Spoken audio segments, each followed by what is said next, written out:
Sunday, January 4th. I have felt human enough to venture out of my home and go shopping for stuff to make chicken soup. I have been sick since Christmas Eve.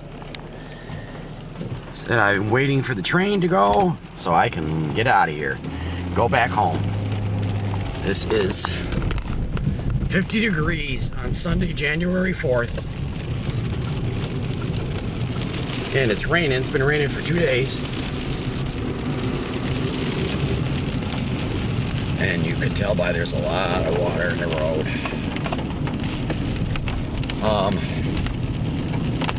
Been sicker than a dog. I guess they said it's some kind of new strain of flu. It feels like pneumonia more than anything else. But I finally got well enough to run downtown, or not downtown, down the road and get some chicken, carrots, celery, onions, and I'm gonna make a big pot of chicken soup. Sickness started out Christmas Eve, and I could feel it in my sinuses, and I thought I was coming down with just a head cold. By Christmas Day, I felt kind of lifeless, and really didn't feel that much like eating, which is a dead giveaway that I'm sick. Last week, what is today, Sunday? Tuesday, I think it was, my boss told me to not come back the next day, take a day off. So I took a day off because my blood pressure was through the roof. It was like 166 over 114. I had a fever of 102.4. So I went home, took all kinds of medicine that I could think of that would make this go away, but it didn't go away. And I ended up having to go back to work on Thursday and Friday, which I didn't want to do because I didn't want to get everybody else sick. And I pretty much was lifeless and just wandered around like a zombie. Yesterday I thought I was getting better, and then towards nighttime it started getting worse again. Today I got up and I'm coughing, so it's breaking up. Fever is letting go again. So that's the other thing. It's a lot of pain in your chest from the congestion, the back of your throat from being congested. My sinuses hurt real bad. I've had a fever for about a week. After about the first 4 days, I had already lost 5 pounds, so I don't know what I'm at now, which is good because I haven't been to the gym in a week, which I feel terrible about. But I had a little pulse ox thing, and when I walked outside and came back in the house, my pulse ox dropped like 5 points. So I'm still having a hard time breathing. It's a little better today. I just made, like I said, I got up, went to the store, and bought stuff to make chicken soup. And it just happens to be 50-something degrees out right now. But tonight, the temperature is supposed to drop into the 20s, and everything's going to turn from wet, mushy to freezing ice rinks, which is kind of scary. Then the rest of the week is supposed to stay in the 20s. This is what you get when you live in Western New York.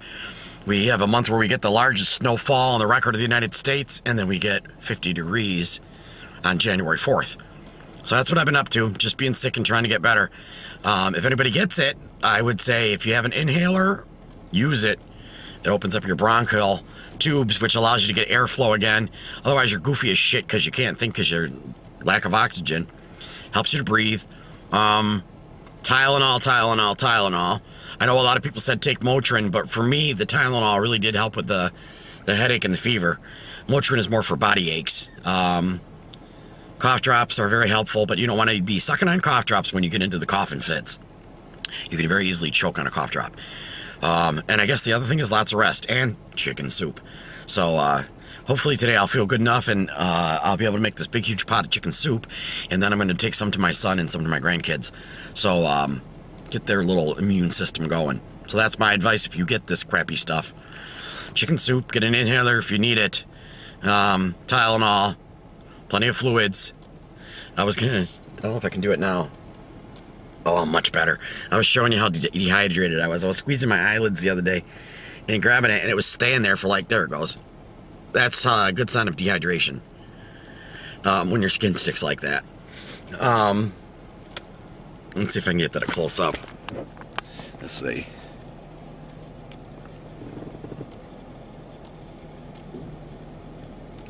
Oh, no, it's not doing it. Hold on. Nope, it's letting go, so I'm much better. But the other day it stuck. It was really weird. It stayed there for a long time.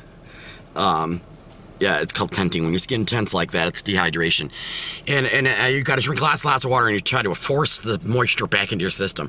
One of the reasons why I'm doing so much better today is because of all this rain. It's very, very, very high humidity, so there's moisture everywhere. So I was actually sitting by the window breathing it in, which is helping me because it's so dry in my house. It was dry at work. It's dry everywhere.